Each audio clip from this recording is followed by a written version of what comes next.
I stood in the center of the grand ballroom, the heavy silence pressing against my ears so hard it actually physically hurt. 200 people were staring at me. The string quartet that had been playing soft classical music just seconds ago had frozen, their bows hovering awkwardly over their instruments.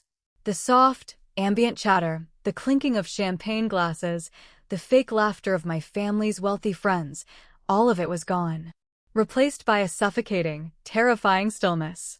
I looked down at my right hand. Resting in my palm was the sleek, black leather key fob to my brand new 2026 Porsche Cayenne. It was heavy. It felt like the weight of 9 years of grueling work, sleepless nights, and endless sacrifices. But right now, something else was making it feel heavy. A single drop of dark red blood slid down my forehead, ran along the curve of my eyebrow, and fell silently onto the pristine leather of the key fob. My father, Thatcher, stood 3 feet away from me, his chest heaving, his face a terrifying shade of purple. The heavy crystal vase he had just hurled at my head lay shattered in pieces on the polished marble floor beside my heels. My mother, Corinne, rushed forward. But she didn't come to check on my bleeding forehead. She didn't ask if I was okay. Instead, she grabbed my forearm, her painted nails digging into my skin, and hissed the words that would finally, permanently break whatever was left of my heart. "You're just the backup, Sutton. You have always been the backup. Stop being so selfish, give Fallon the keys, and stop ruining her special day." The backup. Not a daughter. Not a human being with feelings, ambitions, or boundaries. Just a backup plan. A spare tire. A bank account to be raided whenever the golden child needed a top-up. I looked past my mother's furious face and saw my little sister, Fallon. She was 28 years old, dressed in a custom silk gown that probably cost more than some people's cars, standing there with her arms crossed. There was no horror on her face about the fact that our father had just assaulted me. Instead, there was a smug, impatient little smirk. She was waiting for me to cave. She was expecting me to wipe the blood off my face, hand over the keys to a $105,000 vehicle, apologize for upsetting everyone, and walk away quietly into the night. Because that was the script. That was the role I had played my entire life. My name is Sutton. I am 31 years old, and I work as a quality assurance director for one of the largest pharmaceutical companies in North Carolina. My entire career is built on identifying flaws, isolating toxic elements, and ensuring that corrupt systems are exposed and corrected before they can cause catastrophic damage. I am very, very good at my job. But for 31 years, I had willfully ignored the most toxic, corrupt, and dangerous system of all. My own family. I closed my hand into a fist, the edges of the Porsche key pressing sharply into my palm. The blood was warm on my skin. I looked at the 200 guests, their eyes wide, whispering behind their hands. I looked at my sister, whose smirk was slowly beginning to falter as the silence stretched on. And then I looked at my father, a man who had spent his entire life building a fortress of lies, projecting an image of untouchable wealth and perfect family harmony. He thought he could bleed me dry and demand a smile in return. He thought I would protect his secrets like I always had. But as I stood there in that ballroom, tasting the salt and copper of my own blood on my lips, I made a choice. I was done being the backup. I was done swallowing my own pride to digest their poison. I was going to burn their fake empire to the ground, and I was going to make sure everyone in this room saw the ashes. But before I tell you exactly how I dismantled my toxic family in front of 200 of their closest friends, you need to understand how we got to this exact moment. You need to know why giving up that car was never about the money, and why my refusal was the spark that ignited a decade of buried gasoline. Because if you do not understand the history, you will not understand the pure, unadulterated satisfaction of the revenge. To understand the monster that my family became, you have to take a walk through my personal museum of hurt. It is a quiet, dusty place in my mind where I have cataloged every injustice, every slight, and every moment I was reminded that my worth was conditional. In my family, there were always 2 sets of rules. One for Fallon, the golden child, and one for me, the invisible workhorse. Fallon was a delicate flower that needed constant sunlight and water. I was the dirt she was planted in. Expected to provide the nutrients, stay out of sight, and never complain when I was stepped on. The first exhibit in this museum is a piece of paper. My college tuition bill from 10 years ago. I remember sitting at the kitchen table, staring at the number. $20,000 for the semester. I had worked 3 part-time jobs during high school, saved every penny, and secured a partial scholarship, but I was still short. I went to my father, Thatcher, and asked if he could co-sign a student loan for me. I didn't ask for money, just a signature. He sat in his leather armchair, swirling a glass of expensive scotch, and sighed as if I had asked him for a kidney. Sutton, you need to learn self-reliance. If you can't afford this school, maybe you should transfer to a community college. Handouts build weak character. I cried myself to sleep that night, took a year off to work full-time, and eventually paid my own way through school. But here is the cruel twist. 2 weeks after Thatcher gave me that lecture on self-reliance, Fallon, who was barely 18, decided she was stressed about her senior year of high school. My parents surprised her with a first-class, all-expenses-paid trip to Europe. I remember watching her Instagram stories. Fallon posing in front of the Eiffel Tower, sipping champagne on a yacht in Greece. My parents spent $35,000 on that trip. When I confronted my mother, Corinne, she simply smoothed her hair and said, "Fallon is sensitive, Sutton. She needs experiences to help her find herself. You're tough. You do not need us like she does." Have you ever felt like a spare wallet in your own family? Have you ever watched the people who are supposed to love you unconditionally pour their resources into someone else, while telling you that your struggle is just a character-building exercise? If you have, let me know in the comments, because it is a very specific type of loneliness. The second exhibit in my museum is a memory from 4 years ago. I had just been promoted to a senior management position. It was a massive milestone. I had broken my back for that company, worked weekends, missed holidays, and finally, it paid off. I drove to my parents' house, practically vibrating with excitement. I bought a nice bottle of wine, ready to celebrate. When I walked in, the house was dark. My mother was sitting on the couch, rubbing Fallon's back while Fallon sobbed hysterically. I asked what was wrong. Corinne looked at me with pure venom in her eyes. Fallon failed her real estate licensing exam for the 3rd time. She is devastated. I paused, holding the wine bottle. Oh, I'm sorry to hear that. I actually just came by because I got the director position today. Corinne stood up, snatched the wine bottle from my hands, and slammed it on the kitchen counter. Are you entirely tone deaf? Your sister is going through a crisis, and you come in here bragging about a promotion? You are so self-centered, Sutton. Put your ego away for one night and support your family. There was no celebration. I spent the next 3 hours cooking dinner for them, cleaning their kitchen, and listening to Fallon complain about how the test was rigged against her. My success was a threat to her fragility. Therefore, my success had to be erased. But the grand centerpiece of this museum, the exhibit that truly defined our dynamic, happened 5 years ago. Fallon's wedding. She was marrying Bowen, a soft-spoken software engineer who had no idea what he was marrying into. Fallon wanted a wedding that rivaled royalty. When my father realized he was running short on cash for the ice sculptures, the imported orchids, and the custom designer dress, he didn't scale back. He came to me. He didn't ask. He demanded. He needed $30,000 to cover the final vendor payments. When I told him that was my entire emergency savings, money I had scraped together over years, he used the ultimate weapon: guilt. "Do you want to ruin your sister's dream?" he barked, his face turning that familiar shade of red. Family helps family, Sutton.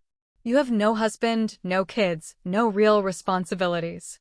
What do you even need that money for? Just transfer it. I will pay you back in 6 months.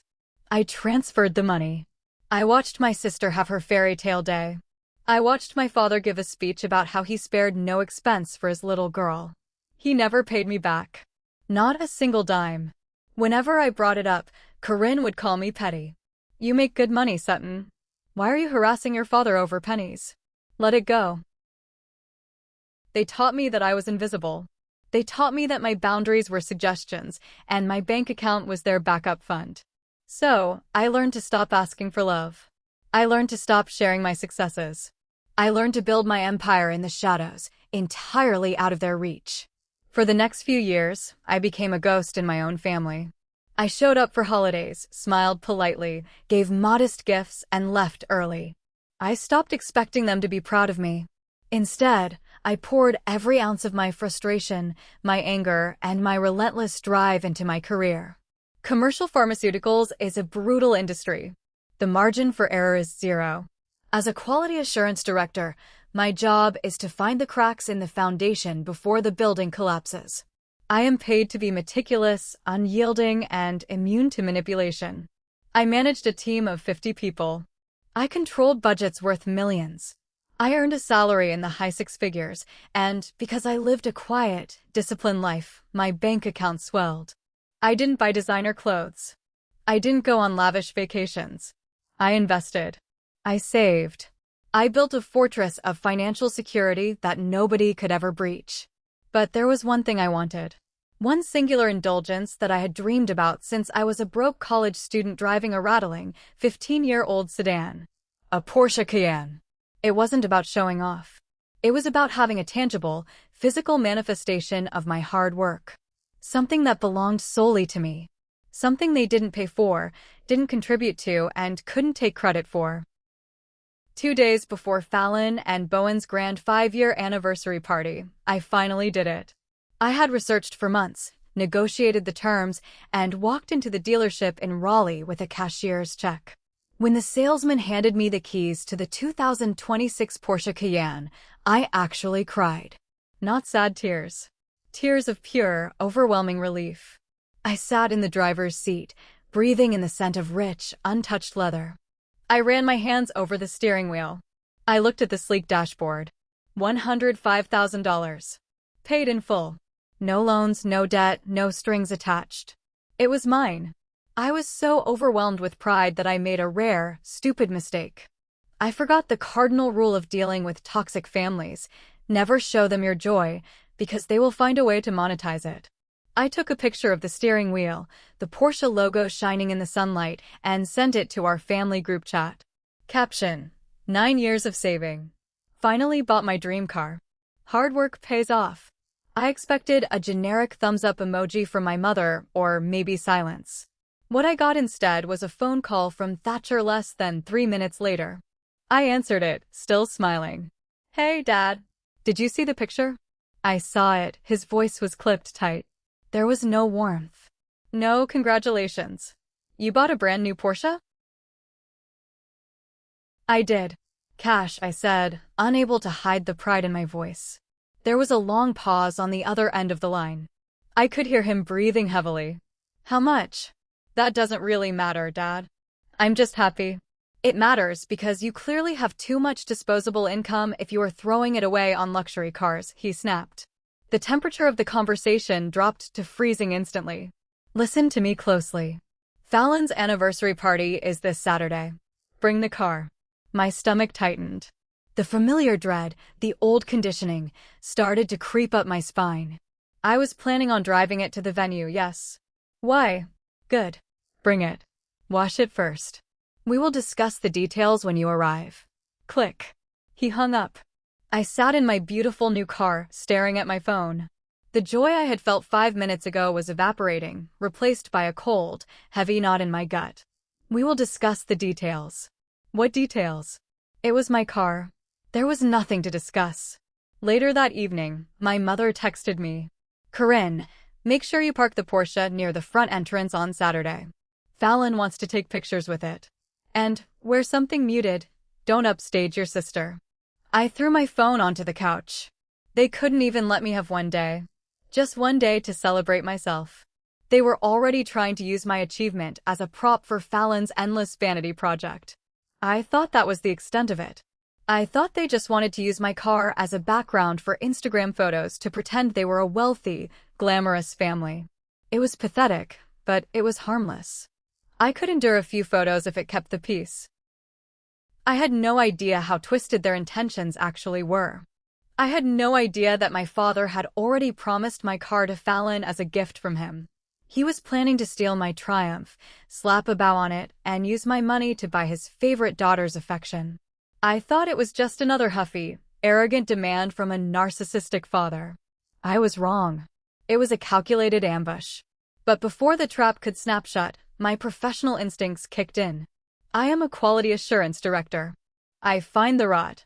And the night before the party, I found a piece of rot so massive, it would bring the entire family structure crashing down. The universe has a very strange sense of humor. They say karma takes a long time to arrive, but sometimes, she hand-delivers the exact weapon you need, right when you need it most. The day before the anniversary party, I was sitting in my home office, finishing up a vendor audit for my company. We were reviewing contracts with several medical supply distributors. My father, Thatcher, had been the CEO of a mid-sized medical supply distribution firm for 2 decades before he suddenly retired 3 years ago. He always claimed he sold his shares because he wanted to relax and play golf. As I was scrolling through the digital files of a new distributor we were vetting, my eyes caught a familiar name buried deep in the acquisition history. It was my father's old company. They had been absorbed by this larger conglomerate. Curiosity got the better of me. As a senior director, I had high-level security clearance to review historical financial compliance reports for any vendor we did business with. I typed my father's name into the search bar. I expected to see standard buyout documents. Instead, my screen was flooded with red flags. Internal audit reports, flagged transactions, and legal correspondence. I leaned closer to the monitor, my heart beginning to pound against my ribs. I downloaded the files and started reading. The numbers didn't make sense. There were massive gaps in the ledger from 3 years ago. Huge sums of money, hundreds of thousands of dollars, funneled from the company's operational accounts into a bizarre web of shell LLCs. And at the bottom of these authorization forms, signed in blue ink, was my father's unmistakable signature. But it got worse. I found a string of emails from the board of directors demanding an explanation for a missing $720,000. The final document was a quiet settlement agreement. My father hadn't retired. He had been forced out under threat of criminal prosecution. He surrendered all his shares, drained his retirement accounts, and agreed to a brutal repayment plan just to stay out of a federal penitentiary. I sat back in my chair, the glow of the monitor illuminating my shocked face. Thatcher was broke. The man who lectured me on self-reliance, the man who lived in a massive house and wore custom suits, the man who acted like he owned the world, was drowning in debt. He was a fraud. A thief. I kept digging. I found another document, a personal loan application tied to his name from 2 years ago, using Fallon's name as a cosigner. He was using his golden child's credit to keep his fake lifestyle afloat. And Corinne knew. There were emails from her personal account to the bankruptcy lawyers, begging for extensions. I downloaded everything. Every email, every ledger, every signature. I backed it up to an encrypted cloud drive and saved a copy to a flash drive, which I dropped into my purse. I didn't know what I was going to do with this information yet. A part of me, the old Sutton, the quiet backup daughter, wanted to bury it. I didn't want to destroy my family. I just wanted to be left alone. Saturday evening arrived. The anniversary party was being held at a lavish country club on the outskirts of Raleigh. The kind of place with valet parking, towering oak trees, and membership fees that cost more than a mortgage. I drove my new Porsche Cayenne up the winding driveway. The sunset reflected off the flawless black paint. For a moment, listening to the purr of the engine, I felt a sense of peace. I decided I would go in, eat the rubbery chicken, hand Fallon an envelope with a gift card, let her take a few pictures with the car, and leave before 9 o'clock. I would keep my father's secret. I would take the high road. I parked in the VIP lot near the front entrance, just like Corinne had demanded. As I stepped out, smoothing down my simple navy blue dress, I heard a heavy sigh. I turned and saw Bowen, Fallon's husband, leaning against a stone pillar near the entrance, smoking a cigarette. He looked terrible. The man was only 32, but he had dark circles under his eyes, his suit looked a little too big for him, and his shoulders were slumped like he was carrying a boulder. Hey, Bowen, I said gently, walking over. Hiding from the crowd already? He gave a dry, humorless laugh and dropped his cigarette, crushing it under his shoe. Hiding from the bill, mostly. Hey, Sutton. Nice car. He gestured toward the Porsche with his chin. You finally got it. Good for you. Truly. Thanks. It took a while. I studied his face. Are you okay? You look exhausted. He rubbed his temples. I'm just tired, Sutton. Tired of the show. Fallon insisted on this party. 200 guests for a 5-year anniversary? Who does that? We maxed out 3 credit cards just to pay for the floral arrangements. Whenever I try to talk to her about a budget, she cries and runs to your parents, and Thatcher calls to yell at me for not providing for his daughter. A wave of pity washed over me. Bowen was a good guy. He was just trapped in the same web of manipulation I had grown up in. You have to put your foot down, Bowen, I warned him softly. They will drain you until there is nothing left, and then blame you for being empty. He looked at me, his eyes filled with a desperate kind of sadness. I know. I've been talking to a lawyer, Sutton. I can't do this anymore. Her spending, it's out of control. I found out yesterday she took out another loan without telling me. Your dad helped her forge my signature. My blood ran cold. The files I had seen last night flashed in my mind. Thatcher wasn't just ruining his own life. He was dragging Bowen down with him. Bowen. I started, but before I could say anything else, the massive oak doors of the country club swung open, and my mother marched out. There you are. Corinne snapped, her eyes locking onto me. She didn't even acknowledge Bowen. Sutton, get inside. People are waiting. And leave the keys with the valet. We need the car brought to the front courtyard for the presentation. What presentation? I asked, frowning. Corinne didn't answer. She just grabbed my wrist and yanked me toward the doors. I looked back at Bowen. He shook his head, looking utterly defeated, and followed us inside. I walked into that ballroom, carrying my purse with the encrypted flash drive inside, completely unaware that I was walking straight into an ambush. I had brought a knife to a gunfight, but the universe was about to hand me a nuclear bomb. The grand ballroom was a sickening display of artificial wealth. There were crystal chandeliers casting a golden glow over tables covered in white silk. Massive arrangements of white roses and lilies suffocated the air with their heavy perfume. Waiters in crisp black vests circulated with trays of champagne and caviar. There were at least 200 people there. Thatcher's old business associates, Corinne's country club friends, and a swarm of Fallon's superficial acquaintances. It looked less like an anniversary party and more like a coronation. As soon as I walked in, I felt the shift in the atmosphere. Eyes turned toward me. Whispers erupted behind crystal glasses. People were pointing. I frowned, feeling incredibly self-conscious. Why was everyone staring at me? I was wearing a plain navy dress, deliberately trying not to stand out. Before I could process the strange attention, the crowd parted and my family descended upon me like a pack of starving wolves. Thatcher was leading the charge, wearing a tuxedo that looked brand new. Beside him was Corinne, beaming with a manic, rigid smile. And slightly behind them was Fallon, looking like a pageant queen in a sparkling silver gown, holding her phone up and recording a video. Sutton. Finally. Thatcher boomed, his voice unnaturally loud, projecting for the audience around us. Ladies and gentlemen, my oldest daughter is here. A smattering of polite applause rippled through the nearby guests. I felt my stomach drop into my shoes. This was wrong. Thatcher never acknowledged me in public unless he needed something from me. Fallon pushed past my parents, shoving her phone camera inches from my face. Say hi to the vlog, Sutton. Tell everyone how excited you are. Excited for what, Fallon? Put the phone down, I muttered, trying to push her hand away.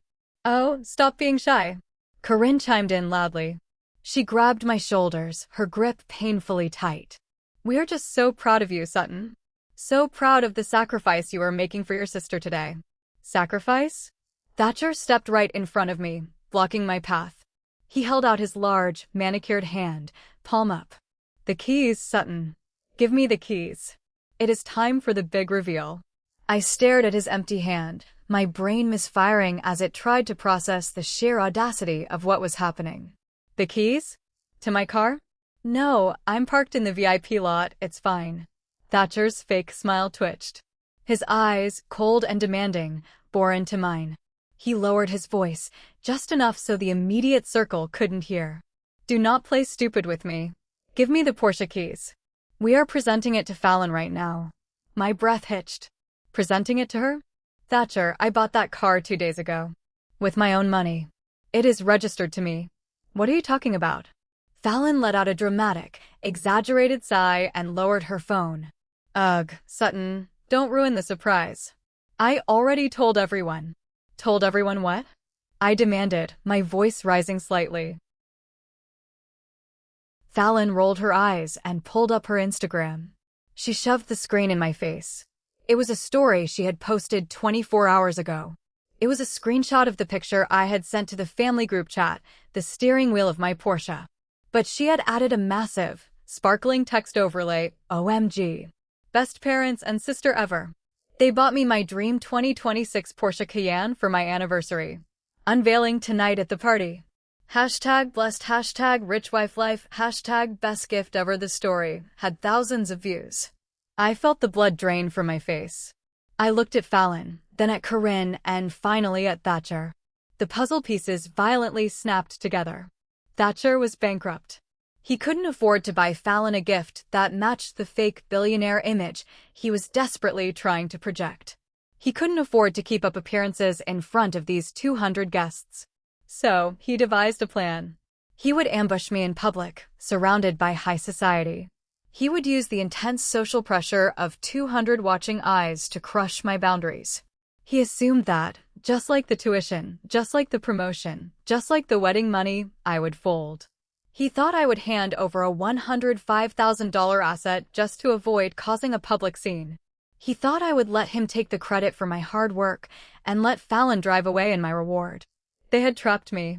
You have got to be out of your mind, I whispered, staring at them in horror. You literally told people you bought my car for her? Sutton, keep your voice down, Corinne hissed, her manic smile still plastered on her face for the onlookers. Fallon has had a very hard year. Bowen has been very difficult. She needs a win. You have plenty of money. You can just go buy another one next week. Stop being a selfish brat and give your father the keys. I felt a dizzying surge of rage. It started in my toes and rushed up to my chest, hot and blinding. I looked at Fallon. She was smirking again. That same smug, entitled smirk she wore when she packed for Europe while I worked 3 jobs. I am not giving you my car, I said. My voice wasn't a whisper anymore. It was clear, firm, and carrying across the silence that was beginning to form around us. Thatcher's hand, still outstretched, began to shake. The friendly patriarch mask was slipping, revealing the desperate, cornered tyrant underneath. Sutton, put the keys in my hand. Right now. Do not embarrass this family.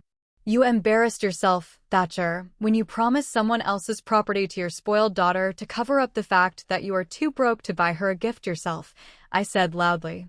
Gasps echoed from the tables nearby. The string quartet suddenly stopped playing. The silence I described at the very beginning of this story fell over the room like a heavy, suffocating blanket. 200 guests stopped drinking, stopped talking, and turned their eyes entirely on us. The trap had backfired. I wasn't shrinking. I was standing my ground. And my father, realizing he was losing control of the narrative in front of the very people he was trying to impress, was about to do something unforgivable. You could hear a pin drop in that massive ballroom. The air was thick, charged with the kind of electric tension that precedes a violent storm. Thatcher's face transitioned from red to a terrifying, mottled purple.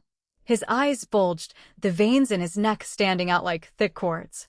He had spent his entire life controlling his environment through intimidation and money. Now, the money was gone, and the intimidation wasn't working on the one person he thought he owned. What did you just say to me? He growled, stepping so close to me I could smell the expensive scotch on his breath. You heard me, I said, holding my ground. My heart was hammering against my ribs like a trapped bird, but I kept my chin high. The car is mine. I paid for it. I earned it. I am not handing over the keys to a $105,000 vehicle so you can play pretend billionaire on Instagram. The answer is no. You ungrateful little. Fallon shrieked, stomping her foot like a toddler. It's my anniversary. You promised, Daddy. You promised me the Porsche. Shut up, Fallon. Bowen's voice suddenly cut through the air. Everyone turned. Bowen pushed his way through the crowd, his face pale, but his jaw set with a newfound rigidity. He walked straight up to Fallon and looked at her with pure disgust. You lied to me. You told me your parents bought that car. You were going to steal your sister's car for clout. Bowen, stay out of family business. Corinne barked, stepping between him and Fallon. I am her husband, Corinne. This is my business, Bowen shot back, his voice booming across the room. He turned to the crowd, raising his hands. For the record, I want nothing to do with this. I don't want the car.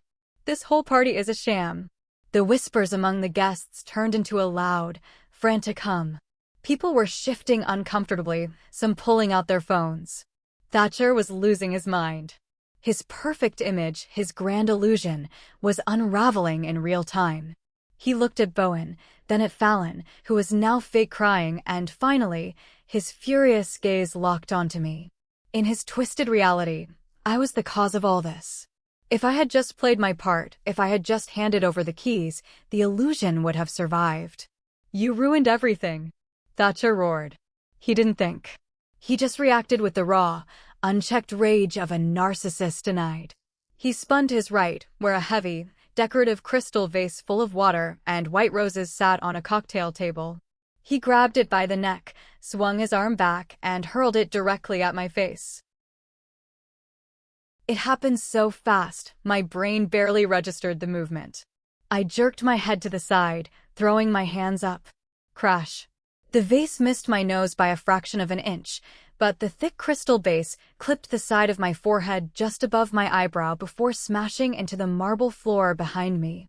Water and crushed white roses exploded everywhere. Glass shards skittered across the floor, hitting the expensive shoes of the guests. A sharp, stinging pain flared in my head. The force of the impact made me stumble backward.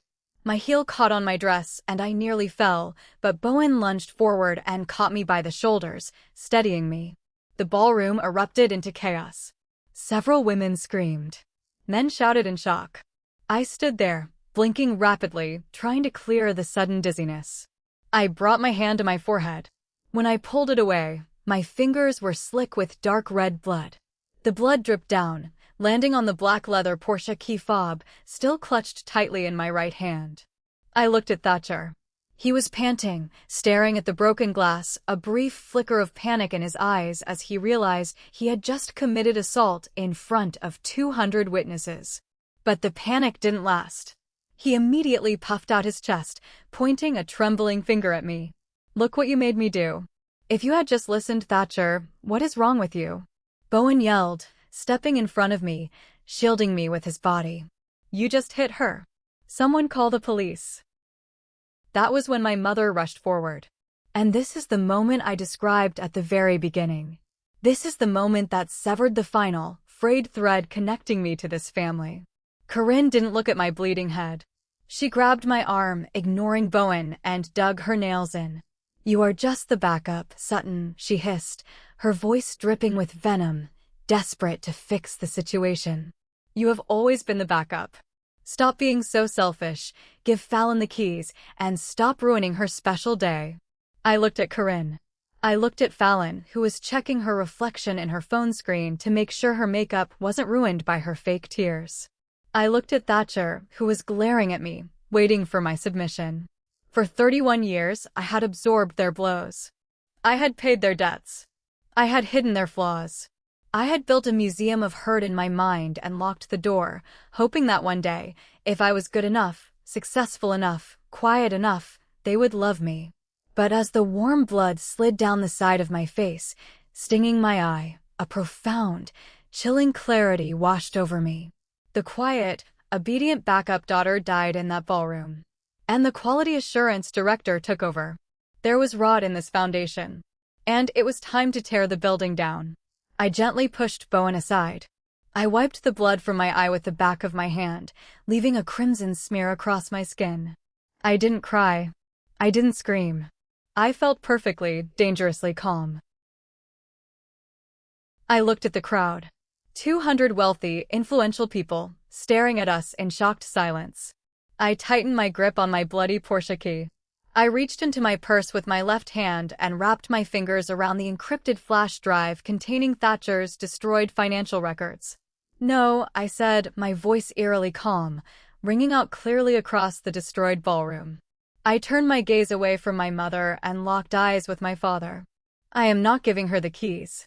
But since you want to present a gift to the crowd tonight, Thatcher, let's give them something they will actually never forget."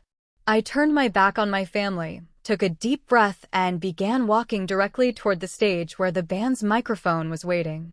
If you are enjoying this story so far and want to know how I completely destroyed my toxic family in front of 200 people, please leave a like, hit that subscribe button, and let me know in the comments if you have ever had to deal with an entitled sibling. Your support helps the channel grow, and trust me, you do not want to miss the revenge in part 2.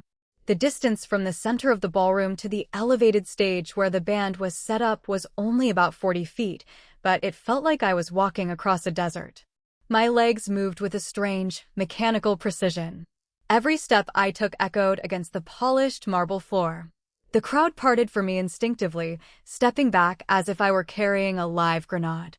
And in a way, I was. I reached the wooden steps of the stage. The string quartet members looked at me with wide, terrified eyes. The lead violinist, a young man in a sharp black suit, actually took a step back and lowered his instrument. I walked straight up to the microphone stand set up for the evening's toasts. I grabbed the cold metal neck of the stand, pulled it close to my mouth, and tapped the microphone twice. Thump, thump. The heavy, amplified sound boomed through the massive speakers, vibrating in the chest of every single person in that room. The remaining murmurs in the crowd instantly died. 200 pairs of eyes were locked onto me. I could feel the heat of their stares, the judgment, the raw curiosity. But for the first time in my 31 years of life, I did not feel small. I did not feel like the backup daughter. I felt like a judge who had just entered the courtroom to deliver a death sentence. I looked down at the crowd and found Thatcher. He was frozen in his tracks near the shattered crystal vase, his face a mask of dawning horror. He knew I was unpredictable right now, but his ego still wouldn't let him believe I would actually cross the line. He thought I was just throwing a tantrum. "Good evening, everyone," I said into the microphone. My voice was steady. It didn't shake. It carried the cold, clinical authority of a quality assurance director who had just found a fatal flaw in a product. "My name is Sutton. I am Thatcher and Corinne's oldest daughter. The one you rarely hear about. The one who was supposed to quietly hand over the keys to a $105,000 Porsche tonight so my father could continue playing the role of a billionaire philanthropist." A collective gasp swept through the room. Several older women in the front row brought their hands to their pearl necklaces. Thatcher lunged forward, pointing his finger at me. "Turn that microphone off. Security, get her off the stage. She is having a mental breakdown." "I am not having a breakdown, Thatcher," I replied, my voice echoing over his shouting. "I am having an awakening.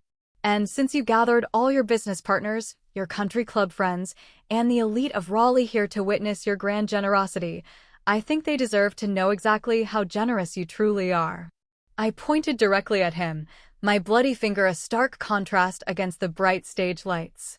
"You see, ladies and gentlemen, the man standing before you, demanding my car, is entirely broke," I announced. The silence that followed was so profound it was deafening. Even Corinne stopped breathing.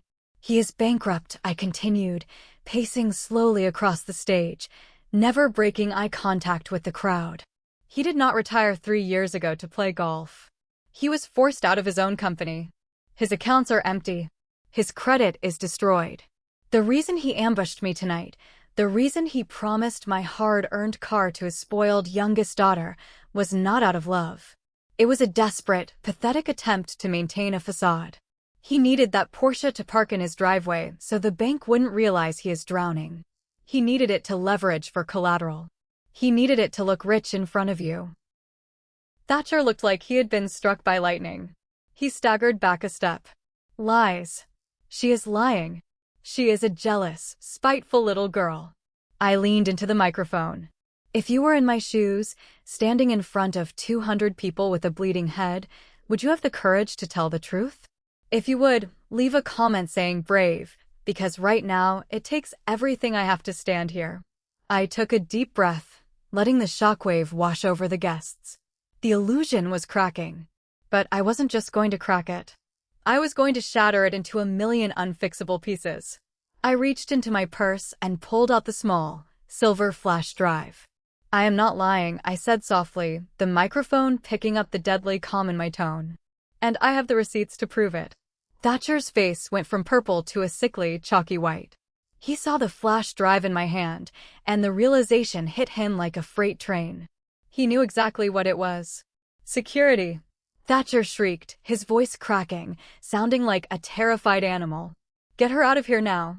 Two men in dark suits near the entrance hesitated, looking unsure if they should intervene in a family dispute.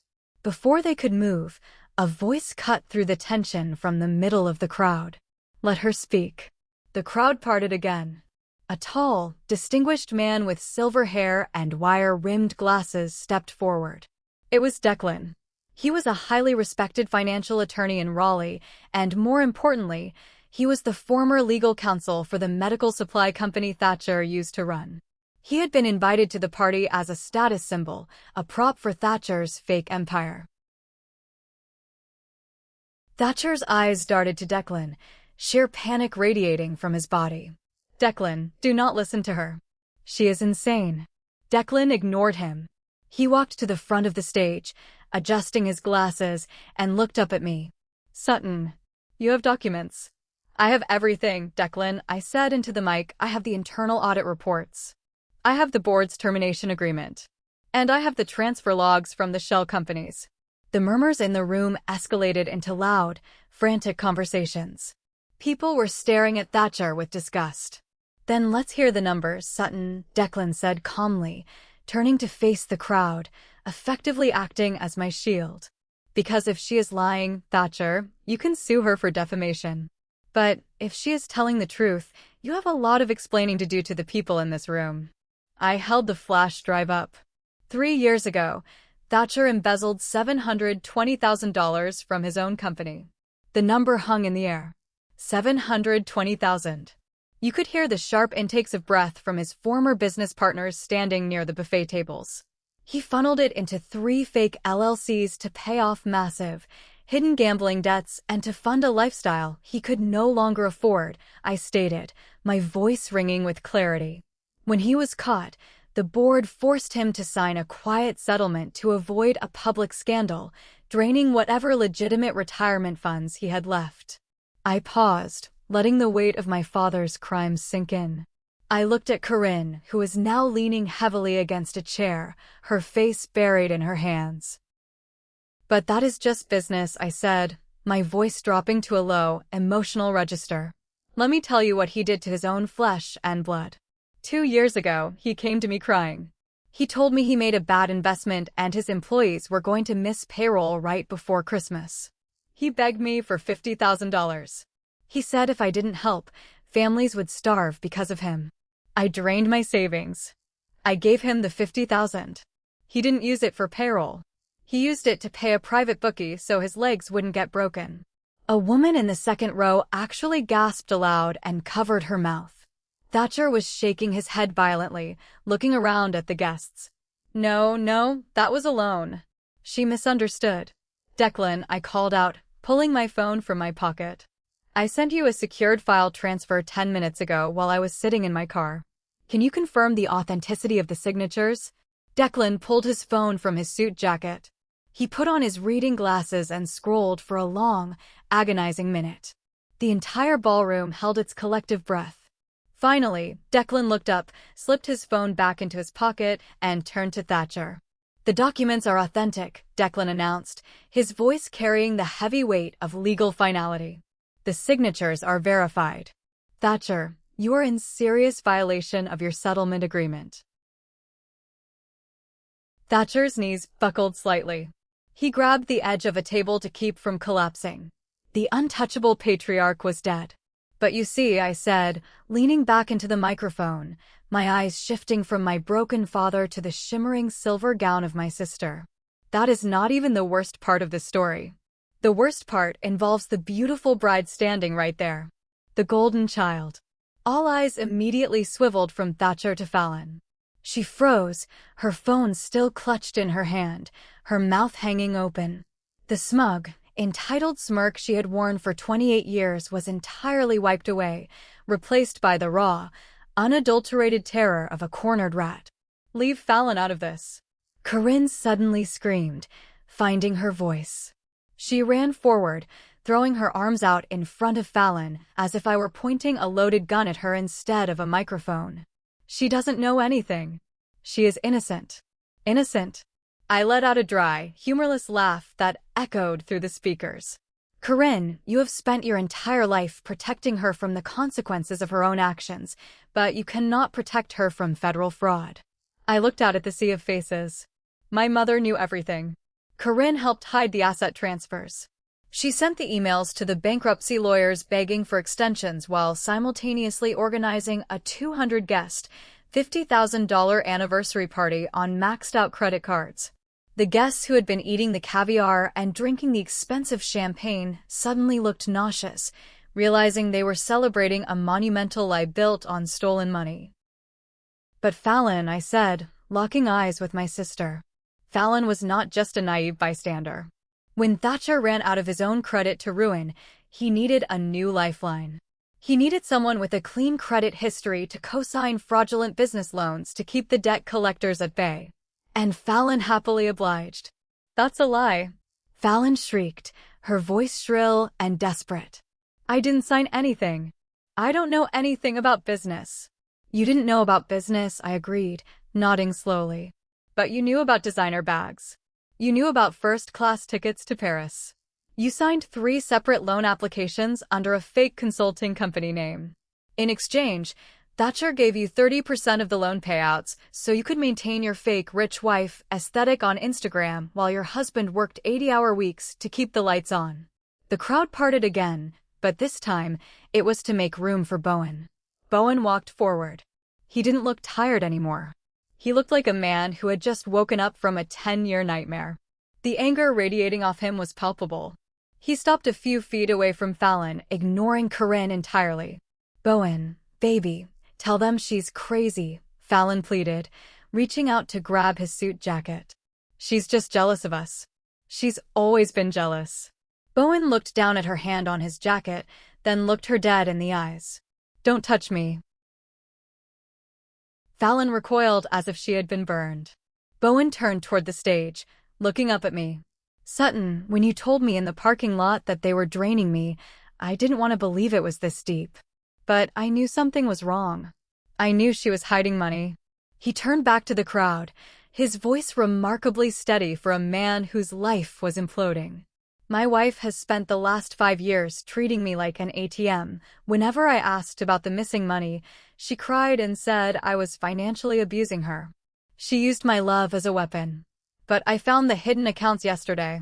Bowen reached into his inside pocket and pulled out a folded stack of thick legal paper. Fallon, Bowen said, his voice dropping to a cold, flat tone. I met with Declan yesterday morning. I filed for divorce. This party, this dress, these flowers, this is a sham. We are hundreds of thousands of dollars in debt, and I am not going down with your sinking ship. He threw the divorce papers at her feet. They scattered across the marble floor, sliding into the puddles of water from the broken vase. Fallon let out a sound that wasn't human. It was a guttural, high-pitched wail of pure agony. She dropped to her knees, her custom silver gown soaking up the dirty water, frantically trying to gather the papers. No, Bowen, please. We can fix this. Daddy will pay for it, she sobbed, looking wildly at Thatcher. But Thatcher wasn't looking at her. He was staring blankly at the wall, a hollow, empty shell of a man. The perfect family facade was not just cracked. It was pulverized. The perfect family, the golden child, the enabling mother, the wealthy patriarch. It was all a rotting corpse dressed in expensive clothes, and I had just ripped the clothes off in front of the entire city. What happens when you expose a room full of superficial socialites to the ugly, infectious disease of poverty and fraud? They run. The silence broke, replaced by the chaotic sounds of 200 people frantically trying to escape. Chairs scraped loudly against the marble floor.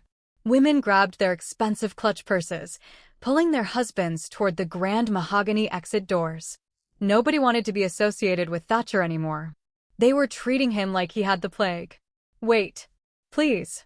Thatcher suddenly snapped out of his trance, stumbling forward, reaching out to a man who used to be his golf partner. Richard, we have a tea time on Tuesday. This is a misunderstanding. I can explain. Richard batted Thatcher's hand away with a look of utter revulsion. Do not ever contact me again, Thatcher. My lawyers will be in touch regarding the investments we discussed last month. Within minutes, the ballroom became a ghost town. The string quartet packed up their instruments and slipped out the back door. The catering staff quietly retreated into the kitchen, abandoning the trays of uneaten caviar. Only my family remained. Corinne fell to her knees beside Fallon, who was still hyperventilating on the floor, clutching the divorce papers. Corinne looked up at me, her makeup running down her face in dark, ugly streaks, her carefully crafted country club persona entirely destroyed. Are you happy now? Corinne sobbed, her voice hoarse. You destroyed us. You ruined your sister's life. You sent your father to the slaughterhouse. I hope you are proud of yourself, Sutton. I hope that stupid car was worth it. I walked down the wooden steps of the stage, my heels clicking methodically against the floor. I stopped a few feet away from my mother.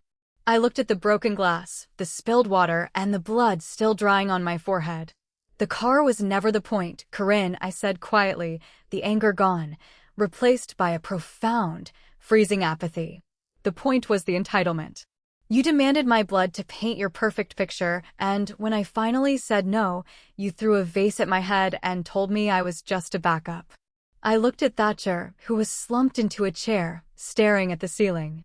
You can delete the files, Sutton, Corinne begged, crawling slightly toward me. Please. Just format the flash drive. Tell Declan it was a mistake. We will apologize. We will let you keep the car. Just don't give the files to the authorities. I looked at her, tilting my head slightly. A small, cold smile touched the corners of my lips. You still don't get it, do you? I asked softly. You think I came here to negotiate? You think I walked into this ambush without a failsafe? Thatcher slowly lowered his head, his bloodshot eyes locking onto mine. What did you do? I am a quality assurance director, Thatcher, I said, my voice echoing in the empty ballroom. I don't just identify the problem. I report it to the governing body to ensure it is permanently eradicated. I checked my watch.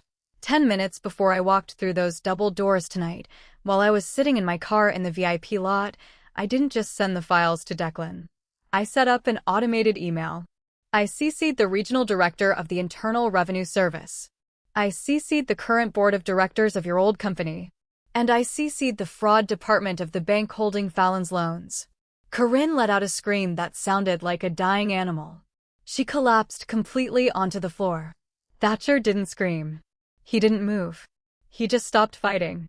The realization that there was no loophole, no manipulation, no lie that could save him finally settled over him like a burial shroud.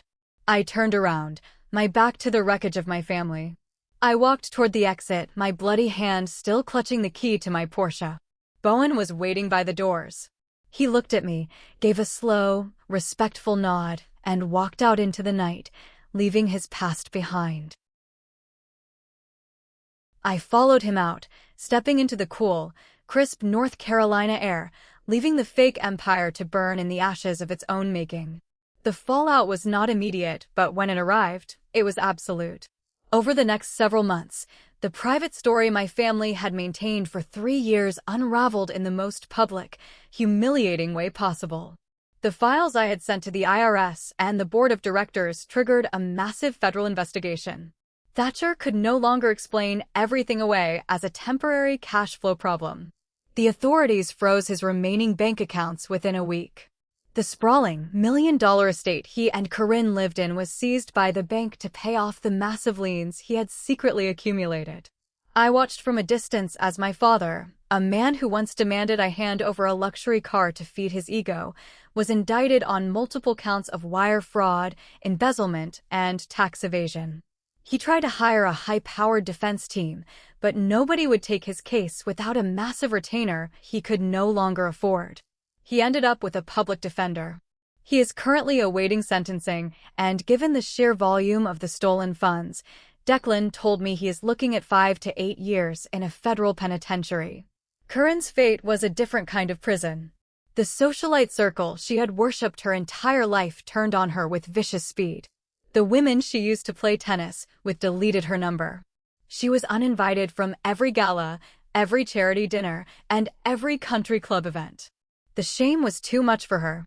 Stripped of her house, her husband's money, and her social standing, she moved into a tiny, cramped one-bedroom apartment on the bad side of town.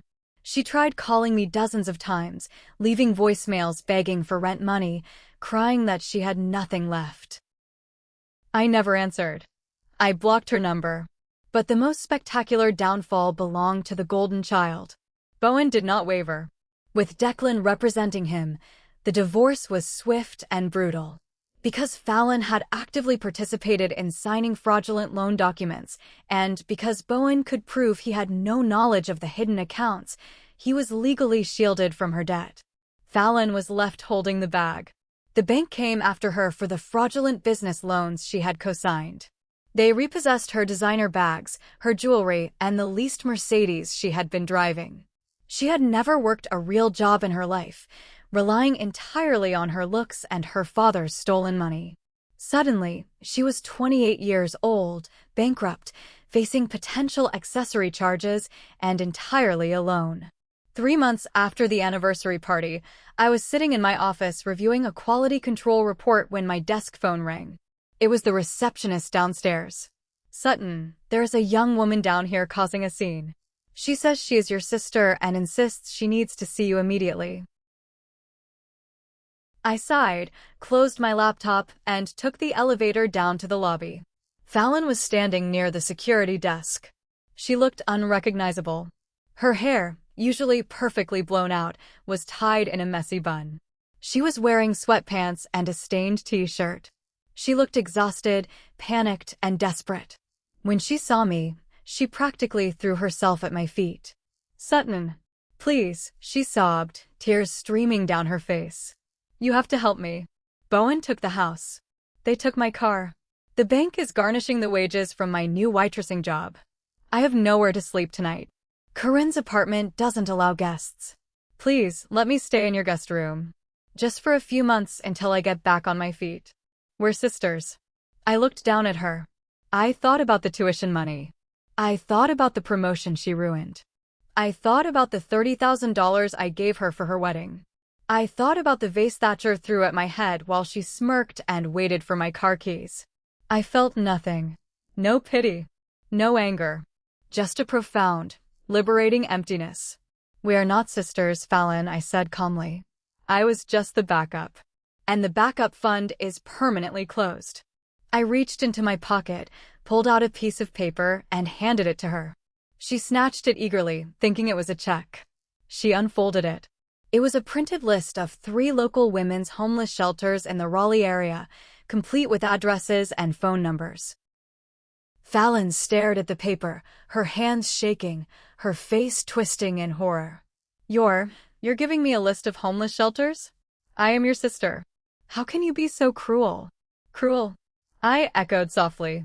"Cruel is watching your father assault your sister and demanding she buy you a Porsche. Cruel is forging your husband's signature to buy designer shoes. I am not being cruel, Fallon. I am being precise. This is the reality you built. Now you have to live in it." I turned to the security guard. "If she comes back, call the police for trespassing." I walked back to the elevator, ignoring her screaming and cursing behind me. I didn't look back. I had finally stopped paying for choices that were never mine. It has been 6 months since that night in the ballroom. I still live in my quiet, organized house. I still work as a quality assurance director, finding the flaws in complex systems and ensuring they are fixed. But the biggest flaw in my life, the toxic, parasitic infection that was my family, has been entirely removed. Yesterday evening, I left the office a little early. The North Carolina sky was painted in brilliant strokes of orange, purple, and gold as the sun began to set. I walked out to the parking lot and unlocked my car. The 2026 Porsche Cayenne gleamed in the twilight. I opened the door, slid into the driver's seat, and pressed the ignition. The engine roared to life, a deep, powerful purr that vibrated through the leather seats. I pulled out onto the highway, rolling the windows down, letting the cool evening wind whip through my hair. As I drove, I looked at the steering wheel. I remembered the picture I had taken. I remembered the demands, the entitlement, the sheer audacity of people who thought they could own my success simply because we shared the same bloodline. For 31 years, my family had taught me that love was conditional. They taught me that my value was tied directly to my usefulness, and my boundaries were just obstacles for them to crush. They expected me to be the eternal martyr, silently absorbing their failures so they could shine.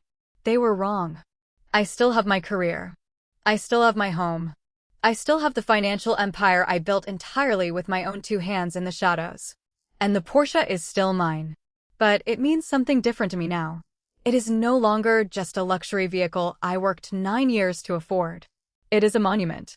It is a daily, physical reminder of the night I finally looked at my abusers, refused to comply, and burned their fake kingdom to the ground. It reminds me of the exact moment I realized my own strength, the moment the invisible daughter became the executioner. I drive it with pride, knowing that every mile I put on the odometer is a mile further away from the people who tried to destroy me. But occasionally, in the quiet moments, doubt tries to creep in. A few distant relatives, aunts and uncles who weren't at the party but heard the rumors, have tried to contact me on Facebook. They leave angry voicemails, calling me a monster. They say that family is family, no matter what. They say I was too harsh, that I shouldn't have involved the federal government, that I shouldn't have let my father face prison or let my sister end up on the streets. They tell me I should have just walked away and kept the secret. So, I turn to you, the jury of the internet. Was I too harsh? Did I cross a line by using my father's stolen files to publicly humiliate them and send the IRS after him? Should I have just taken the hit from the vase, kept my car, and walked away quietly? Or did they simply reap the exact, devastating harvest that they spent a lifetime sowing? Let me know your thoughts in the comments below. Have you ever had to cut off toxic family members? How did you do it, and did you ever regret it? I want to read your stories. If you found satisfaction in this story, please hit that like button, subscribe to the channel, and turn on the notification bell so you never miss another story of sweet, justified revenge. Your support means the world to me and helps this community grow. Thank you for listening, and remember, never let anyone make you feel like a backup in your own life.